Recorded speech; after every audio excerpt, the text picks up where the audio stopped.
So yo, what is up mga kamaster, and magandang gabi sa lahat. Good evening and happy blessed Sunday sa lahat. So diretso ko na. So sa ano ko pala, Telegram group sa Maritisan kay Gold. So nag-send ako noon ng analysis ko. So dito may nag-reply si Ma'am Princess Rotsin. Shoutout po sa inyo. Sorry, nabulol pa. Sabi niya dito, saan ko ba daw mahanap yung saktong base? Saan ba daw ako mag-plot ng base? Either M15 or 4-hour time frame. So, ito yung main topic natin ngayon. Para malalaman niyo din kung paano ako maghanap ng base. So sinasabi dito, ang tinanong ni ma'am dito is about lang sa base, kung paano natin siya i-identify para meron tayong monitoring area. So nag-share naman ako ng mga ideas within using pictures sa sa mga nilalapag ko, pero mas malinaw kung gagawan ko na lang ng video. So ngayon lang ako nakagawa ng video or gumagawa ng ganito, nagno-notice ng comments sa sa Telegram channel para gawin kong content. Ngayon ko lang to na bigyan ng pansin. So punta tayo sa trading MT4, no? So as you can see, andito tayo ngayon sa 4-hour gold H4 time frame, no? So andito nakalagay na ako ng mga basic lang plotting ng support and resistance gamit ng rectangle na ito. So dito nakikita natin yung trending niya, yung yung price, yung saan siya nagbabounce dito sa higher time frame dito sa H4. So again, yung topic natin pala dito is i-identify yung area of base, no? So unang-una, tumitingin muna ako dito sa H4. Tamang silip-silip lang sa H4 kung anong mga bias, no? Kung anong mga potential next movement ni gold, no? So ngayon, didiretso na natin, no? So yung pinlat ko pala, yung naalala nyo pa ba yung nilapag ko na may tawag nito, may puti na horizontal line gamit sa MT4, yung may pa-arrow ko, yung may pa-arrow, no? Naalala nyo pa ba yun? Tapos ang ginawa ko noon is ganito lang, nagpa-plot ako ng high. So yung current high niya is ito, yung wick. So dito ko nilagay yung, so si price nun is andito pa si price pagkatapos ng news ata yun, gumawa siya ng rejection, di ba? Gumawa siya ng rejection. So sa area na to is nahanap natin na nag-respect pala siya sa area na to. Ito, sa may base na to, sa H4. Nag-respect siya sa base ng H4. So nakita ko, okay, nag-respect siya dito. So hanap ako ng may entryhan, lalo na meron siyang weak rejection. Isa tong sign na malakas yung pressure ng buyers. So yung ginawa ko, meron akong current resistance dito. Ito yung pinlat ko. Ito pa kasi yung ito pa kasi yung high niya, yung current high niya. So ginawa ko, bumaba ako dito sa lower time frame, from H4 to H1. Hindi ako dumiretso agad sa hindi ako dumiretso agad sa baba. So lang, tamang top down analysis lang, M30 ganyan. Tapos pagtingin ko dito sa M30, meron na siyang base, no? Meron na siyang area of base dito. So nakita ko, okay. So gusto ko pa i-clarify yung area of base, no? So punta ako sa lower time frame, which is dito sa M15. So dito na spot ko, meron siyang area of base. Yan, ginanyan ko na lang siya. Tapos meron siyang area of base dyan, or supply, or let's say point of interest, pareho lang yon. Tapos base na lang yung sinabi ko para mas madali or doon ako mas komportable. So dito meron tayong area of supply, no? Meron tayong area of base. So yun. So ginawa dito is nag-tap siya. Nag-tap siya dito. Ito yung pa-arrow ko, no, sa isang CP ko. Ganyan.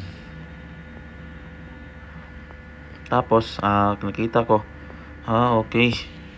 Kaya pala kaya siya nag pump kasi siya dito, weak rejection. Kasi nag-respect siya sa H4 base kanina. So kumbaga ganito yung ginawa niya. Nag-drop base drop siya dito. Ganyan.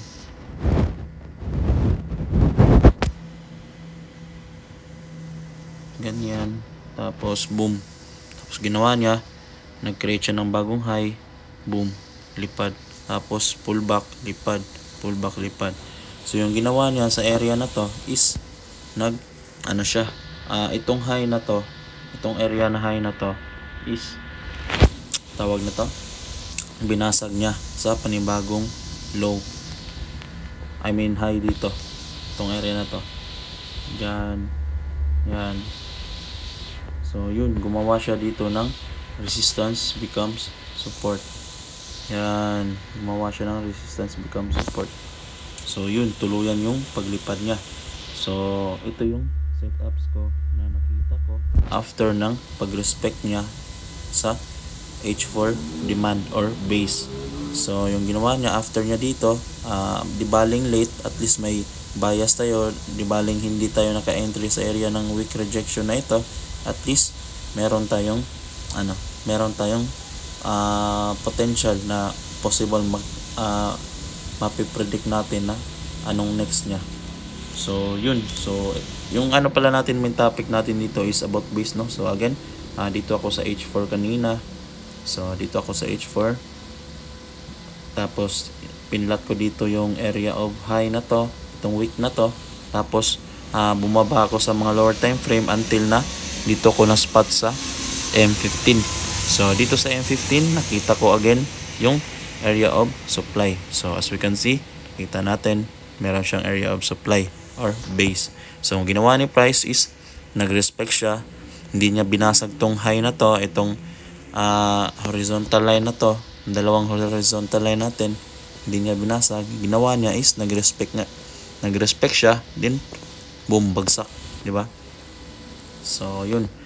So hindi na ako naka-entry dito, no? Naka-entry. Hindi ako naka-entry, nag-plotting lang ako nun sa So yun. Ito yung area of natin, base or supply. So yun na yun. So ang tawag dito, kina-clarify ko lang yung zoning ng H4 ko papunta sa lower time frame. So kanina malaki yung area of zone ko dito, di ba? Malaki. Tapos pag bumaba na ako, kina-clarify ko yung area of base. So yun, nakita ko. So yun, ito yung monitoring. So may paaraw pa nga ako noon, no? Kung naalala niyo pa ba yung nilapag ko sa GC, sa Telegram, yun, yung pag-ganon. Tapos ginawa talaga ni price, boom, lipad. Kasi malaking potential, kasi malaking movement siya pag may weak rejection siya dito sa baba. Tapos yung nirespect niya na base is sa H4 pa. So malaking movement talaga pag nasa lower time frame tayo. So yun. So bumaba siya, then balik tayo sa H4. So plot natin. So it's still base pa din, no? So plot natin, let's say dito lang, kasi dito nag-stop si price, di ba? Dito nag-stop. Yan, itong current niya na candle dito siya nag-stop. So punta tayo sa M15, diretso na lang tayo kasi alam na natin tong dito sa H1, same lang sila halos sa H4. So dito tayo sa M15, sorry. So dito nakita ko ito yung area ng ito yung area sa tawag nito sa H4, no? So i-clarify lang natin. So yung zone natin i-clarify lang natin. So dito may nakita kong QM, may nakita para sa akin na QM lang based on my point of view. So ito yung shoulder niya, ito yung head. So dito sa head niya may nakita kong base, itong base na to. So pa-plot ko lang dyan, ganyan. Pero much better naman pag ganun din sa shoulder nyo, tapat ganun, ganyan. So yun, dito nag-respect siya, pero usapang base naman tayo, di ba? So dito itatapat ko na lang muna dito dyan. So ginawa ni Price, boom, nag-respect siya gamit yung wick sa zone, di ba? Yun, nag-respect siya at gumawa pa siya dito ng bullish engulfing, di ba? So if ever na may reversal nito, there's a possibility na lilipad siya. So dito ako nag-plot ng base kasi dito natin na-spot yung area of demand or base. So kanina dito ko tinapat sa H4, dito ko tinapat kanina kasi for directional lang yun. Dito ko tinapat yung horizontal line ko. So bumaba ako sa lower time frame until na nag-figure out ako dito kung saan yung potential niya na ni-respect talaga. So yun, dito sa area of base, ni-respect niya. Yung dahilan na nag-pump siya dito, nag-bounce, gumawa siya ng bullish engulfing. Tapos if there's a possibility na malakas yung buyers by opening market, so there's a possibility na lilipad siya. Pero pag malakas pa din yung pressure ng sellers, so there's a possibility na bababa pa siya dito. Tapos kung sasabay man tayo sa selling, so sabay tayo sa mga setups na pwedeng magawa ng price ni gold. So ano ba yun pag selling? So yun yung doon na yun lalabas ang SBR, support becomes resistance. So pagka dito yung situation natin, kasi support and resistance lang naman tayo, so if ever na magpe-play siya dito sa support na to, sa base na to, itong area of base na to sa M15, so there's a possibility na gagawa siya ng rally base rally. Once rally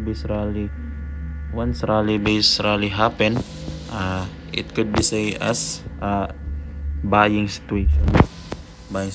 So if ever magre-ranging siya ganun, tapos ganyan, rally base rally, so there's a possibility na gagawa siya ng RBS or resistance becomes support. Ganyan. Kagaya din yung ginawa niya lately nung pinakita ko. So yun. So vice versa na din sa selling, no? Vice versa sa selling. So pagka selling yung situation niya sa area na to, so yung scenario, example, ito gumawa na siya ng tawag nito bullish engulfing, tapos bigla pala siyang babagsak, ganun. So yan, dyan na papasok yung support becomes resistance, no? Yan, support becomes resistance. Yan. So yun lang mga kamaster, no? So it's all about base lang, no? Hindi muna tayo topic pa ng iba. It's all about base. So yun yung situation niya. So yun din yung pagka-plotting ko or pagkahanap ng area of base. So pag hindi nyo masyadong maintindihan kasi hindi masyado fluent yung Tagalog ko, no? So ulit-ulitin nyo na lang yung video.